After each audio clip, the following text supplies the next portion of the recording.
I don't know if I should do this video.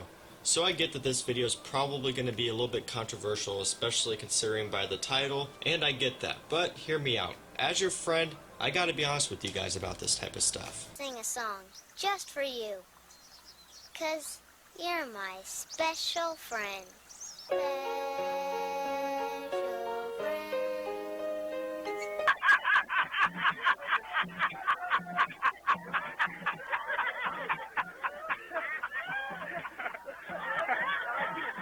And this video is mostly going to be geared towards the newer guys in the fragrance hobby. So people who are just starting out with collecting fragrances. But this video is also going to apply to the people who don't necessarily want to start a collection, but really they just want to have a few fragrances to kind of rotate and wear those all year round, but not necessarily collect them.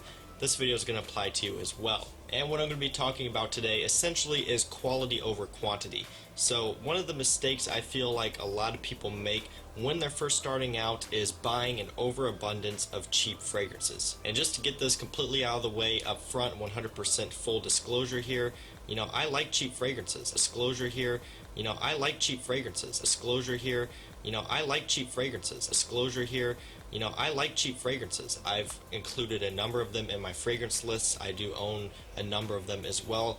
However, I do think that they can also hurt you in the long run when you're first starting out your collection, or if you're just buying a few fragrances to rotate throughout the year. So in today's video, I'm going to go over a few points basically telling you why I think you should slow down on the cheap fragrances here, especially when you're first starting out, and kind of save your money for some better stuff. So if that sounds interesting to you, let's get this started.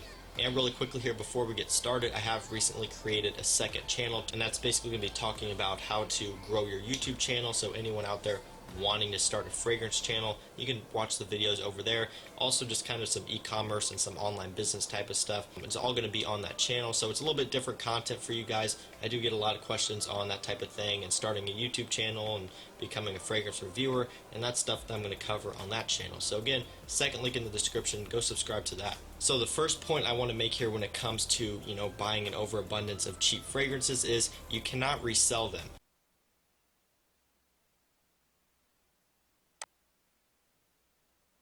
So later on down the line, 1 year, 2 year, 3 years later, after you've got your hands on a bunch of these cheaper fragrances, you're pretty much stuck with them. What ends up happening is you start to get into niche fragrances or higher end designer fragrances, and you're going to end up being stuck with these cheaper fragrances because anything under like $20 or $25 just isn't worth it to resell. Not only because you have to factor in the shipping cost and your time and the packaging and everything like that, but also just because people aren't going to buy secondhand cheap fragrances like that very often. Why would someone buy, a $15 fragrance from you when they can buy it brand new for like $20 or so, right? It just doesn't. Excuse me, the fuck did you just say? Very often. Why would someone buy, a $15 fragrance from you when they can buy it brand new for like $20 or so, right?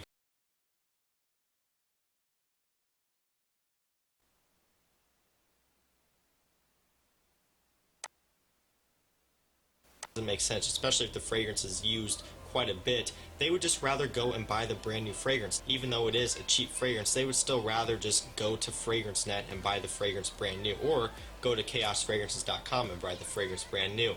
That's just what you would rather do.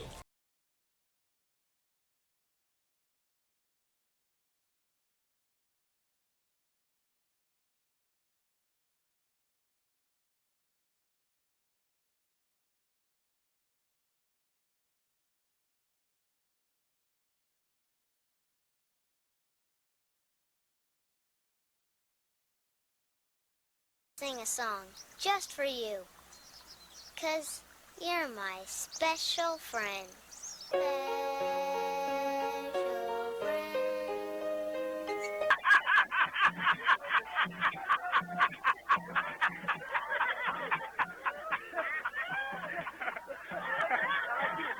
So that's basically it for my first point. Just to sum it up again, you're going to end up being stuck with a lot of these inexpensive fragrances, and they're going to end up going to waste. The second point why you should slow down on purchasing a lot of cheap fragrances is because in the long run, you're not going to be as proud of them. You know, I've experienced this type of thing as well, not only with fragrances, but also in some other hobbies I'm in. For example, watches. When I was first starting out with watches, I was buying a lot of really cheap ones, and as time goes on, I get more into it. You know, I'm not as proud of those cheaper watches. I like my more expensive, nicer, high quality watches, and the exact same thing is going to be with fragrances, and that's really going to apply to a lot of hobbies out there. Do I think it's a good idea to start off small, you know, buy a couple cheap fragrances, buy a couple cheap watches and see if you like it? Absolutely, but don't go overboard on it, because what's going to end up happening, kind of similar to the first point, you're going to get into those niche fragrances, you're going to get into those more expensive designer fragrances, and those cheap fragrances are going to be sitting there and they're just not going to do anything for you. And I know for me personally, I'm very proud of my fragrance collection. I'm proud of what I've built up. Same thing with my watches, same thing with everything else that I'm kind of into.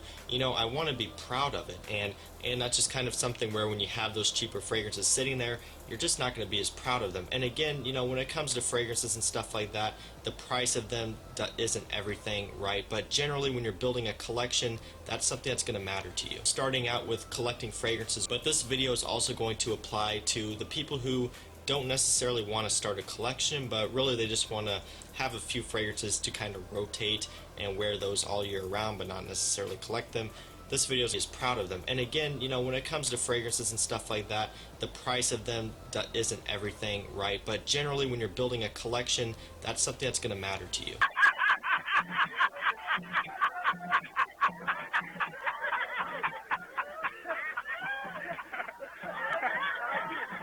And I know I'm probably going to be getting in the comments people calling me a niche snob and, you know, saying this and saying that, but this is just kind of the truth here, especially when it comes to building a collection. And the third point here, this one is a pretty obvious one, but you're just not going to wear them as much. As your collection expands, you're getting some nicer fragrances, you're not going to be reaching for those cheaper fragrances anymore, and that's just going to end up wasting you more money, right? Because, again, you've bought those fragrances, right, when you first started out, you can't resell them, you don't wear them, so all they're doing is sitting there collecting dust. Now, of course, you can sell them in a bundle, you can give them away, both of those are great options, but that's something not a lot of people are not going to do. A lot of times for most people, they're just going to sit there just because they're too lazy to get rid of them. And that's not a bad thing, there's nothing wrong with that. You can keep them around and maybe someday you'll decide to come back to them and smell them or wear them, but chances are 9 times out of 10 they're just going to sit there. And why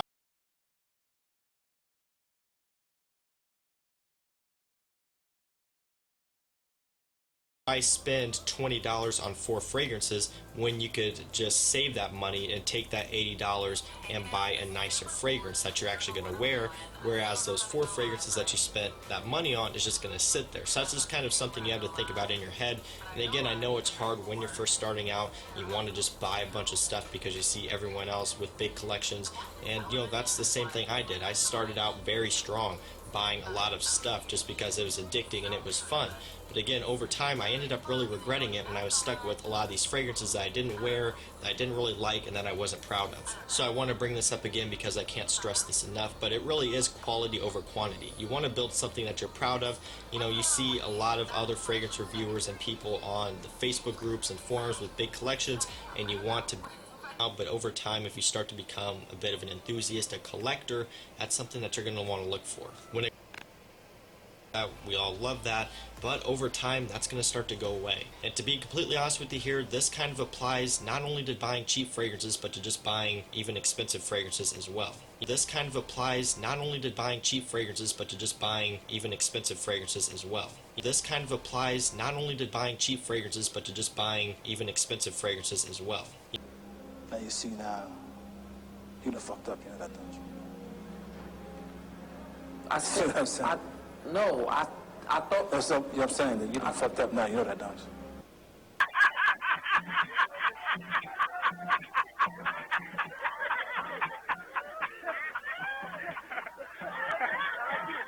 You know, when I was first starting out, I was getting that dopamine rush all the time, always ordering stuff. But as time has gone on, you know, I really don't get as excited about it anymore. There's been times where I've gotten a new fragrance in the mail, you know, if I opened it, but I actually haven't opened the fragrance itself, and it just kind of sat there unopened for a few days until I could get around to it. That does start to wear off, and I feel like that's part of the addiction. That's part of the reason why people want to buy these cheap fragrances so much, is because they are cheap, right? It's affordable to be able to buy more of them. You get that unboxing experience, you get that excitement of waiting for your package to arrive. You know, you're checking your tracking number every day, every hour. You know, that's part of the excitement. That's part of what makes this hobby fun. And I feel like cheap fragrances is kind of an outlet for people to be able to do that. And again, that's something that is going to end up costing you money in the long run. You know, people think, why would you waste $200 or $300 on a niche fragrance? Well, essentially, you're doing the same thing with buying a bunch of cheap fragrances and never wearing them. So I just kind of wanted to put that into perspective. Cheap fragrances can hurt you just as much as expensive niche fragrances can.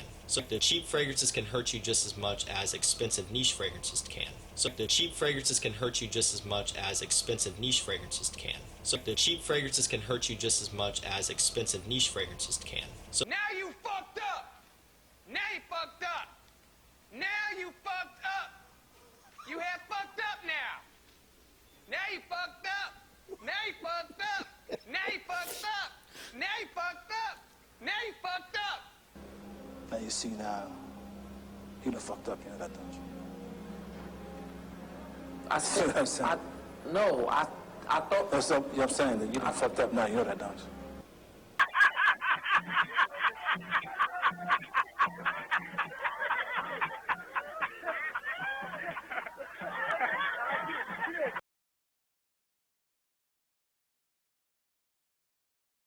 Sing a song just for you. 'Cause you're my special friend.